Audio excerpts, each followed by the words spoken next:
It's been a rough week. No one posted because it's been a rough week because I accidentally turned off microphones. And when I was at the gas station a little bit earlier, I was wearing my yoga pants, and some guy started beating off his gas station.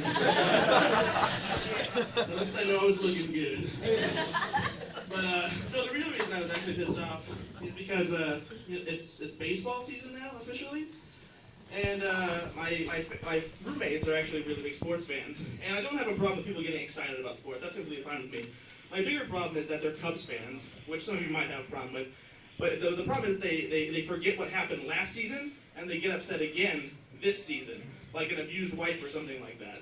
It's like a little, it's different this year. He's not going to hit me again this year. The black eyes almost healed. I swear they're gonna do something great. It's going to be amazing. But I also get really upset because they continue to get mad when the players mess up. And so it's the idea of watching sports and being entertained by it is fine, but it's the only hobby that people have where they actually get upset at what they're watching. You know, they get pissed off because, oh, you should have had that play. It's a fumble and a foul. Da, da, da. But like, if I'm watching a movie and someone doesn't do something they want and get pissed off, it's like, God damn it, Ron Weasley, Harry Potter wouldn't be in this trouble if you weren't scared of fucking spiders. Fucking kidding me? Frodo, you're not gonna throw the ring in Mount Doom now? You just got there, you're not gonna throw it in? It's fucking ridiculous! And then breaking like beer cans and everything. It's out of control. What are you doing, Citizen Kane, treating Jedediah Leland like that? That's a sophisticated movie joke. From that one, you might be able to tell I'm a little bit of a movie buff. And in my profession, I write about movies and things like that. And people get really involved in talking about the meanings behind films and the metaphors and things like that. So I've been to film festivals, and people are get a little bit stuff. They're like, you know, it's not a curse. I always film and I really like the way you approach the idea of war and capitalism. And what I do is to throw them off a little bit. And I go, yeah, but have you seen Good Burger? Yeah, the Nickelodeon movie? I'm like, yeah. You know, it's a movie from 1997. It's Keenan and Kel, and you know they work in a small burger joint. It's really got a lot to say about capitalism and food ethics, and you know the idea that big business just can't win out when they're going to do things like deceive the public and use chemicals to try and make their beefy burgers big.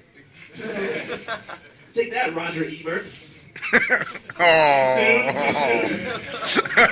It's fine. He can't defend himself now anyway.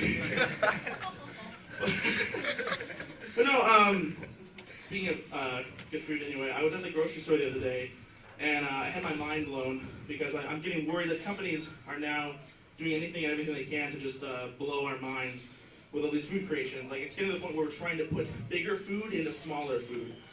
So like one of the things I saw when I was shopping for deli meats for sandwiches is that I had my regular, honey roasted turkey, and then I looked over, and all I saw on the label is it said, better with bacon. And I'm like, I agree with that wholeheartedly. Let's see what it's about. And all it is that they've taken deli meat and they've put in little bits of bacon in it. That's all it is. And as I keep looking, I see there's bologna with bacon in it. But then there's one that blew my mind, which is the ham with bacon in it. I don't know why we're doing this. It's like you don't put a turkey inside of a turkey on Thanksgiving. You put a duck inside of it because you want, different kinds of meat. But we get more caught up in the idea of taking foods that we've, transformed already into other foods. For example, you guys have heard of the Doritos Locos Tacos by now, right? They're fucking delicious. You take a Dorito hard shell and you put all the taco meat in, and you have a great taco. But now Doritos has said, wait a minute. We want a little bit more action. So they've taken the Doritos Locos idea and they put it into a chip bag. So now there's Doritos Locos Tacos Doritos.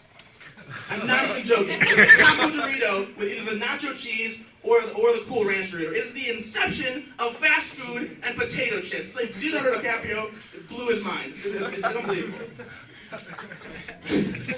The other thing I saw the other day too is carrot cake M&Ms. We're getting to the point where dessert is just too hard, so we're burning calories as we're eating it. But no, I don't want to have to cut the cake and put it in my mouth. I would just want to pop a handful of carrot cake nuggets into my mouth and not have to worry about the consequences of losing any of my energy.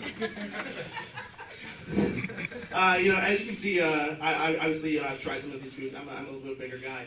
And one of the things that I like to have a lot of is milk. And because my mind wanders, I usually end up thinking a lot about weird things. And the other thing I thought of is, we all have become accustomed to having milk in our cereal, milk with breakfast and things like that. But you have to go back and think about who was the first guy who realized that you could drink milk from another animal. Like, we know that we can have breast milk from, our mother. That's a standard thing. But there was a guy, at one point, he was the first one to get milk out of a cow's udder, and then he decided to put that in his mouth. Now, the guy had to figure out that if he tugged on a cow's udder, something came out of it. Now, if you know anything about things that you tug on and white stuff comes out, you're usually not supposed to put that in your mouth, or at least it's not going to taste very good. But this guy had the balls to do it. So then I started thinking, okay, maybe he got lucky with the first try. He went to the cow and figured this out. But did he try other animals? Like, obviously there's goat's milk and things like that, but how far did he go before he was like, okay, there has to be some kind of cutoff here where we don't get something that tastes good out of animals. And so I feel like you would think that the next logical step would be a bull, and it's like, no, that doesn't work, if he knows how his penis works anyway. But did they move on to like camels and rhinos and things like that? Or like maybe it's a thing where like they started getting stronger tasting milk, where it's like there's different kinds of vodkas, like this milk gets you drunk and the other milk doesn't. I don't know, it's a weird thing. You know what, I'm just gonna end there, that's all I have on my notes. So